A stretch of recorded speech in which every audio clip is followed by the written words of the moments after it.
leading the real world, moment by moment, choice by choice. This is where leadership meets performance, grounded, practical, so you can step in and show up on purpose every day.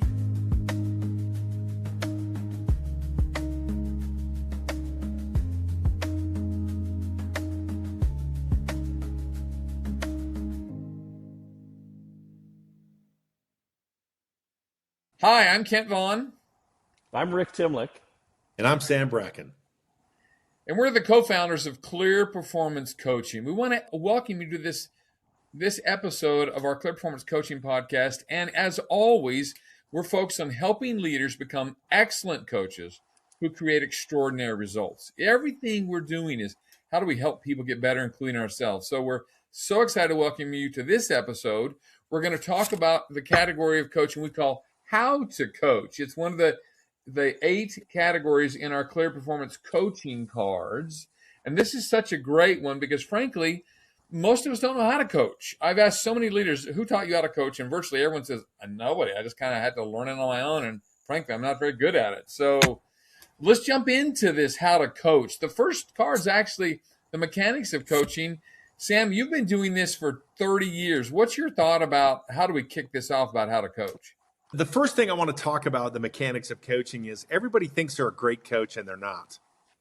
It's the biggest misnomer. Well, you need to coach so-and-so up. Hey, go spend some time with this guy and coach him up, which is like code for go grind on them so they get better. And I'm like, no, that's not how it works, right? So they don't understand what coaching is and what it's not. They don't understand how to be an effective coach, right? And most of us on this call, you had some experience, whether it was in sports or some kind of theater or music, where you had some influential leader, a teacher, like where you had some influential leader that really helped you progress and have meaningful results in your life. And over the years, we've created some real, what we call the inspirational leader. So over the years, we've developed a way to explain how people can become an inspirational coach or leader, right? And I guess we made it more cute than we should have, but we call it the 6 C's of coaching for meaningful results, right? And it starts with the first C is really to care about an individual, to truly, honestly care about someone, to see the good in them, to be a light, not a judge, right? To show interest in somebody, to care about them. People know if you care about them or you don't. They know. And you can't hide it. I'm sorry.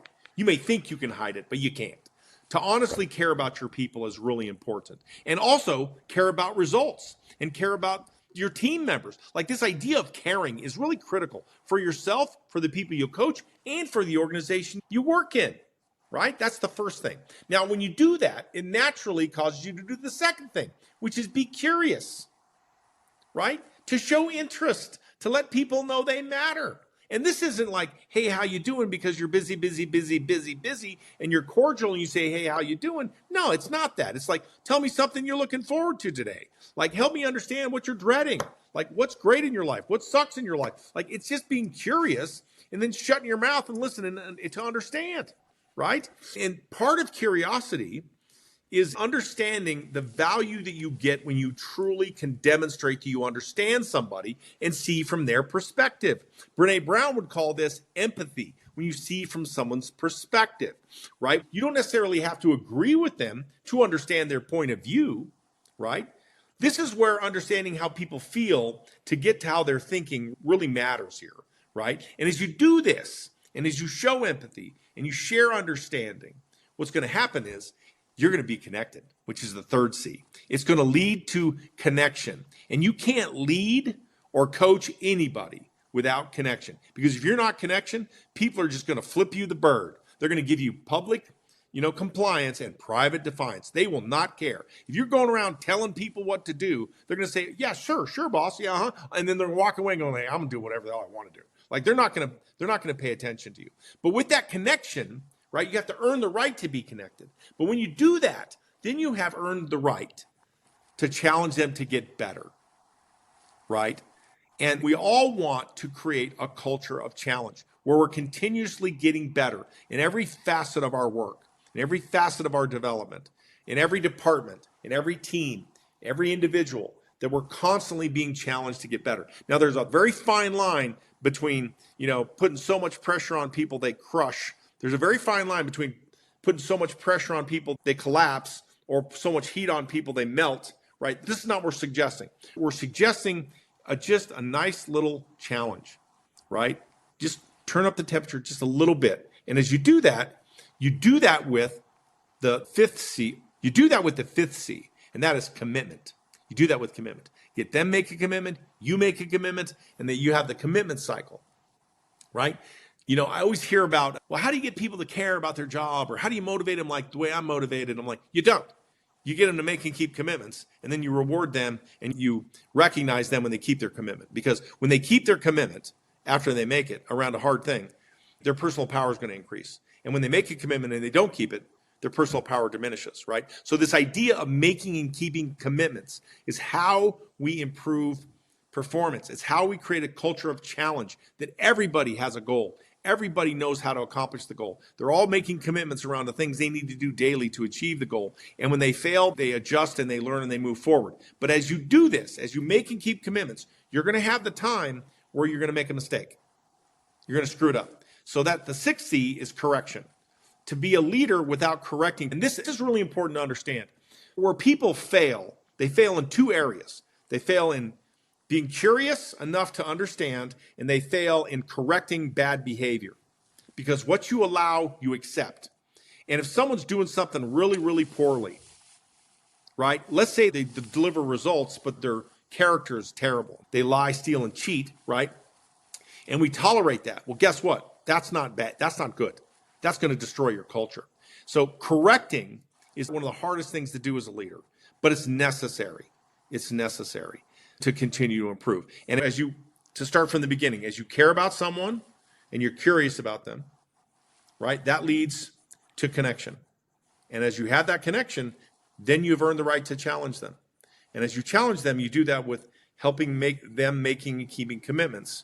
And when they fail around making and keeping commitments, or they fail to get the desired outcome, we make correction to get meaningful results. And if you understand those layers, you understand how to do that, coaching them becomes very, very easy. So it's a leadership, an inspired coach and leadership framework that has never failed any of us. So I hope that made sense. Yeah, absolutely. And the critical part, is the sequence matters, because coaching is not a one-time event. It's a continuous learning loop like you talked about, Sam.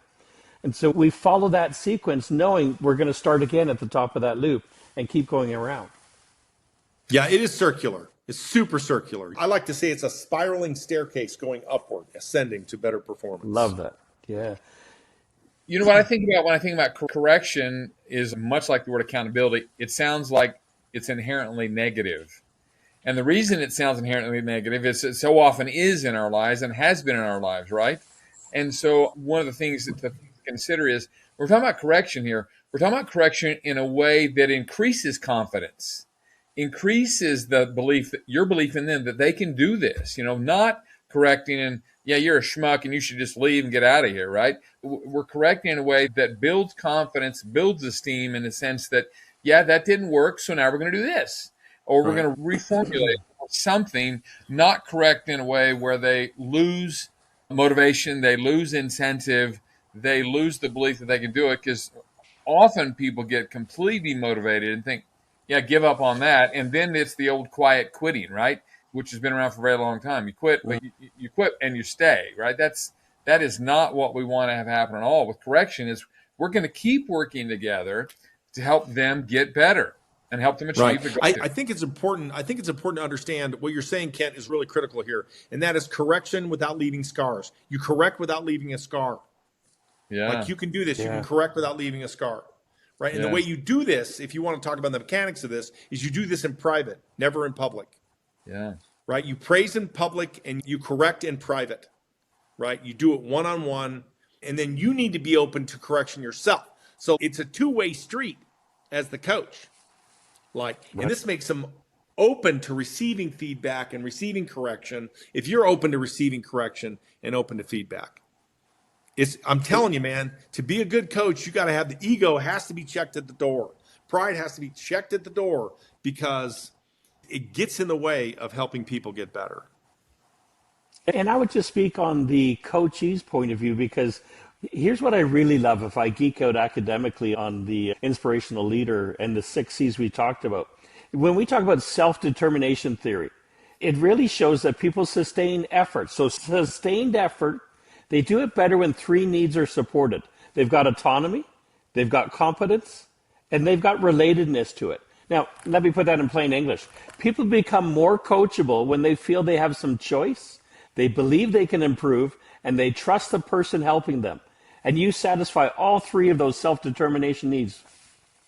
That was super concise. I love that. We always leave it to Rick to give us the academic, make sure we're not making stuff up. It's good that Sam's not making stuff up. It's all legit, and it works. Yeah, Yep. It works. Yeah. Field tested and lab tested, as we'd say. There we go. That's exactly it.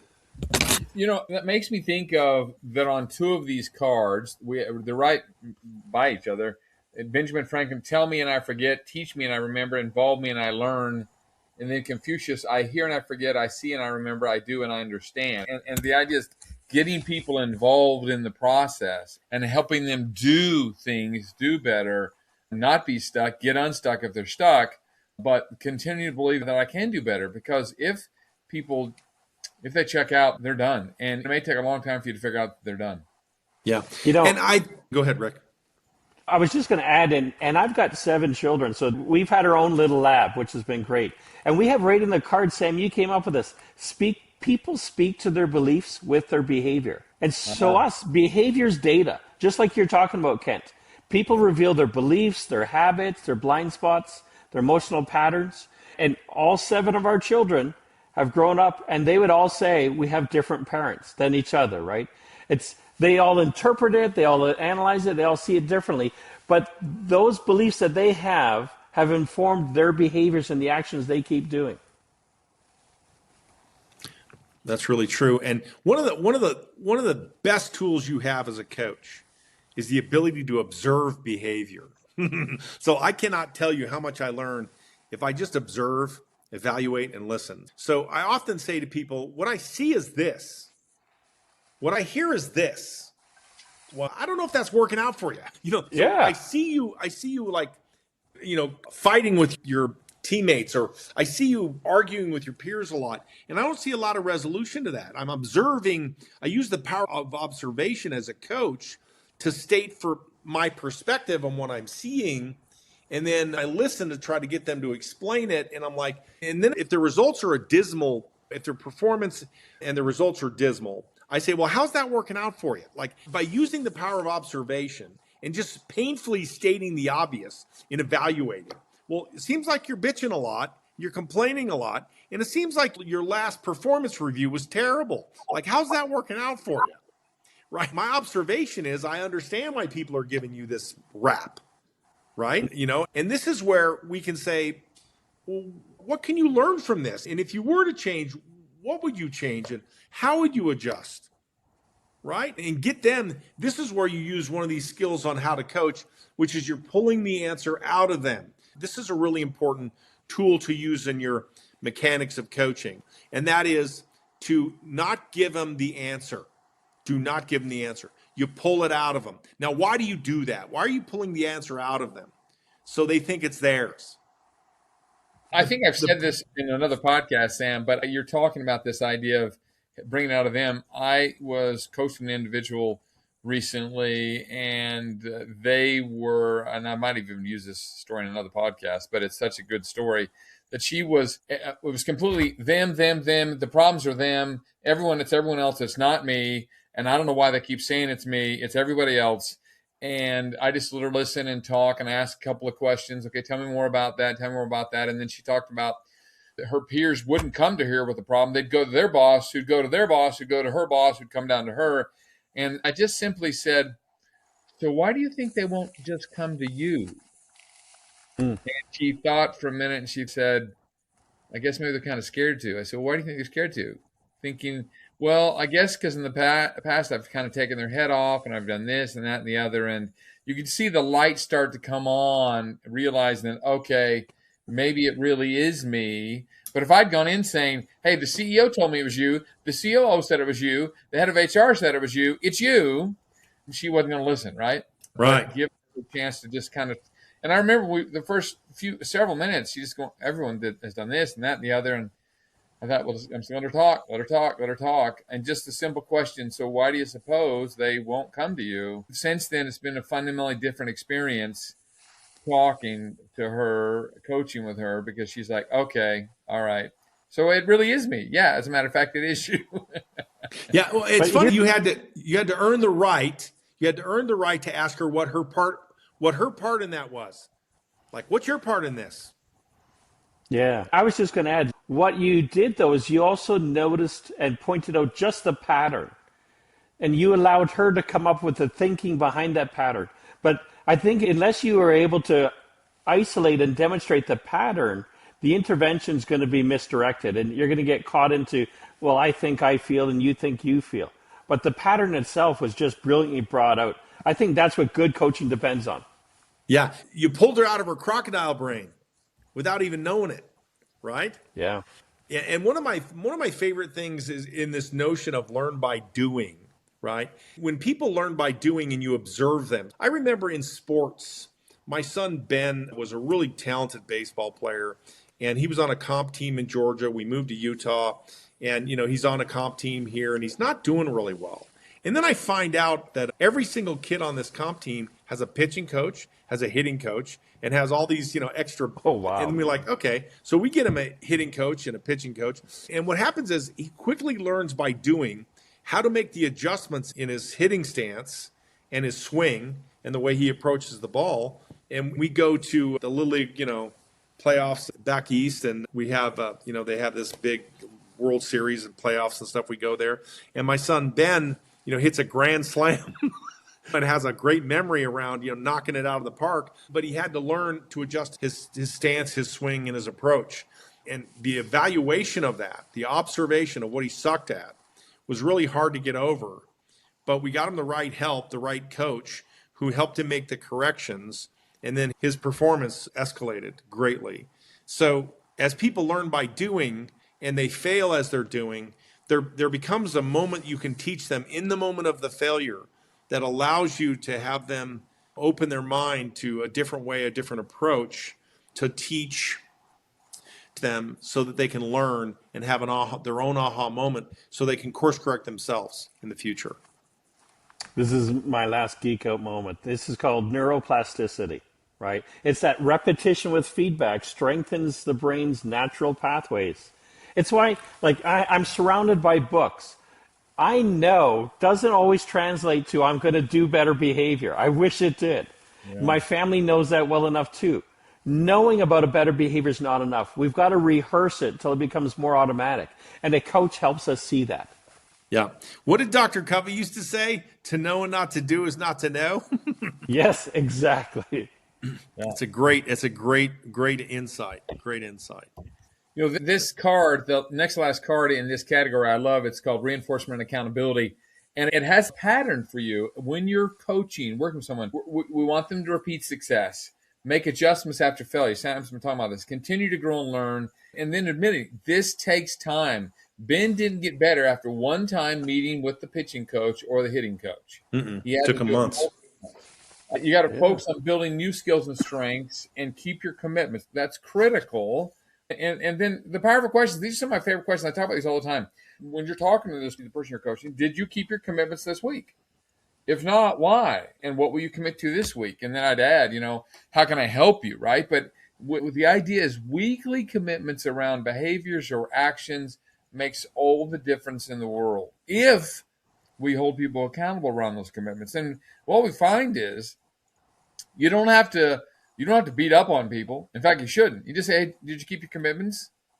Okay, you didn't. What happened? Okay, well, what are you going to do this week? You don't have to really grind on them because it's embarrassing enough to admit I didn't do what I said I was going to do. Okay, so what are you going to do differently this next week? And If you go through enough of these weeks where nothing's happening, well, that's another thing entirely to be talking about. We find most people, though, if they have to return a report about they did or didn't do something, they don't like to say they didn't do it very long. If they come back multiple times and not keeping their commitment, then you got a coachability problem.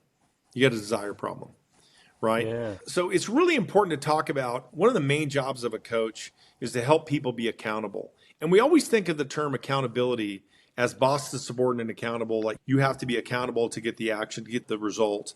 But that's important. But I don't think it's nearly as important as you being accountable to yourself to make and keep commitments, or you being accountable to your team, that you say, you do what you say and you say what you do.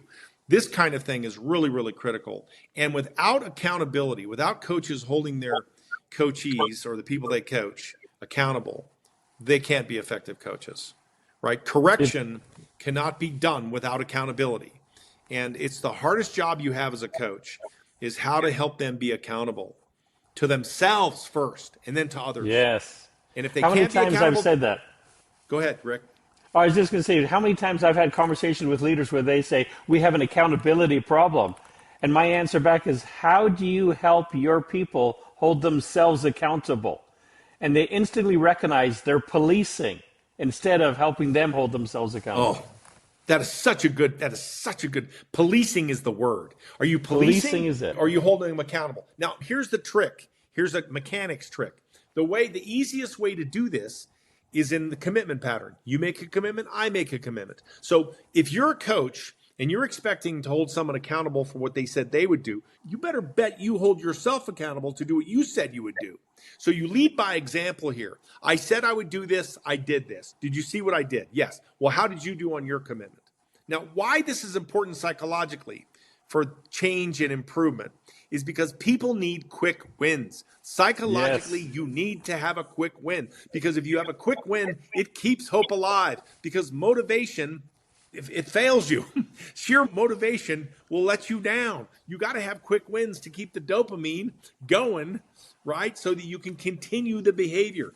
And if you use accountability right, it totally creates a killer culture of challenge. But it's not boss to subordinate accountability that makes the difference. It's peer-to-peer accountability.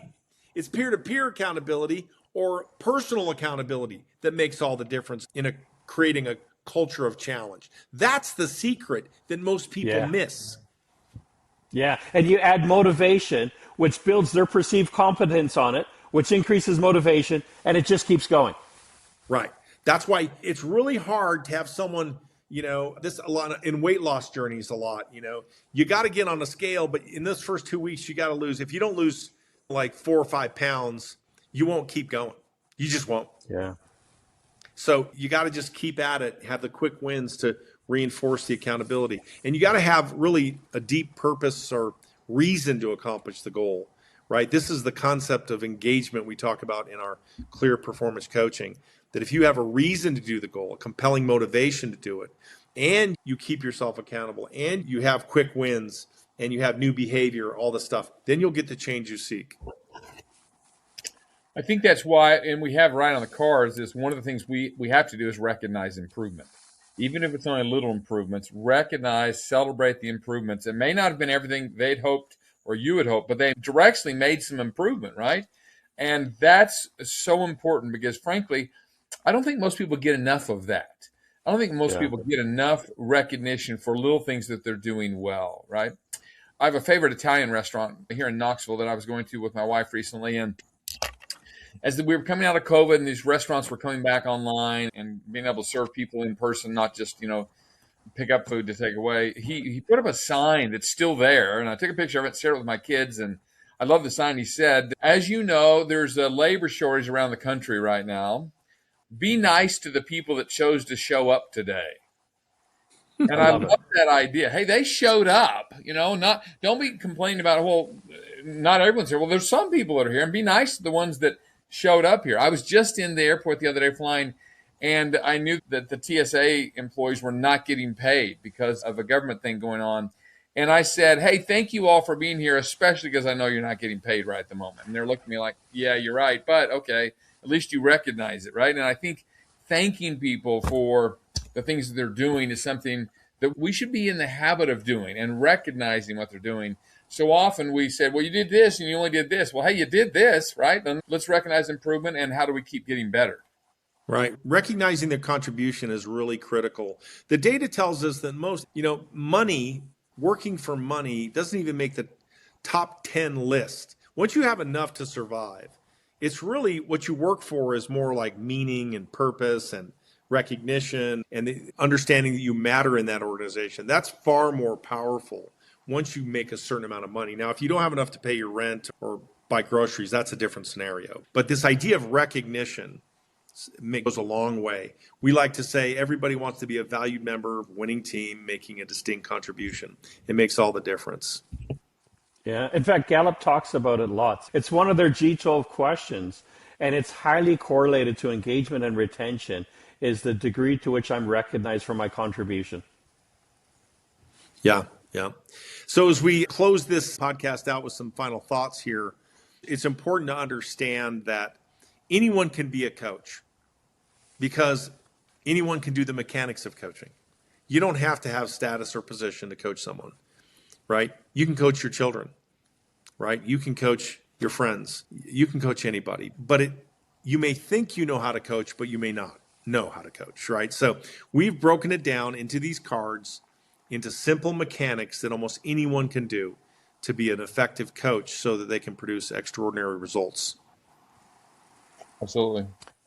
What I would add is, a friend of mine had this pyramid, and at the top of the pyramid was policing or correcting when things go wrong, and the big portion of the pyramid is helping things go right. And good coaches, they know where to spend that time. It's not that they ignore correcting when things go wrong, but they're focused on continuously helping things go right. I think for me, if I say anything closing, it's how to coach isn't mysterious. We really say this. Kent talked about democratizing coaching. We want to make coaching accessible. You see clearly, you listen deeply, teach what matters, practice it, reinforce it, and then keep adjusting until it works, and you'll get great results. Oh, well said. I love that. This makes me think of something that I talk about sometimes, and I'll share it in the context. I've been married for a very long time, more than 4 decades. And what I realized finally a few years ago was my wife didn't need a coach. My wife needed a cheerleader. And so I'd ask you to think about in your personal relationship, if you have a significant other or a spouse or someone where they feel like you're always kind of grinding on them and focusing on fix this, do this, that, they probably need a whole lot more of cheerleading from you and a lot less coaching from you. Now, not because many times we're not thinking of coaching in the context we're talking about, coaching where you're trying to always improve them, tell them what they're doing wrong. You can do it better this way. Well, that's not coaching anyway. That isn't coaching at all. So the traditional coaching, most of our significant others or spouses, they don't need that. They need more of what we're talking about, bringing it out of them, recognizing that things are doing well, and maybe just a little more cheering, a little more appreciation, a little more thank you for what you did when you da-da-da-da. Thank you for, so even something as simple as, hey, thanks for making the bed. Thanks for washing the dishes. Thanks for dinner. And you might say, well, they were supposed to do that. Really? Like that restaurant owner near me who says, thank the people who showed up. Hey, they showed up. They're doing their part. Thank them for doing that. Gratitude is a powerful concept, man. It makes all the difference. It is. Hey, thank you so much for participating in this episode of the Clear Performance Coaching podcast, where we're helping leaders become excellent coaches who create extraordinary results with their teams, right? Next time, we're going to talk about improving performance. I hope you'll come and join with us and participate in the 6th category of the cards, improve performance, because frankly, we know everybody else wants to do that. That's awesome. That's probably going to be 3 podcasts. Improve those 8 lessons. That's going to be a lot. We got a lot to say about that. I love that. I'm excited about it. Yeah. So stay tuned and enjoy. Yeah. Have a wonderful day. Thank you, everyone. Bye-bye. Yeah.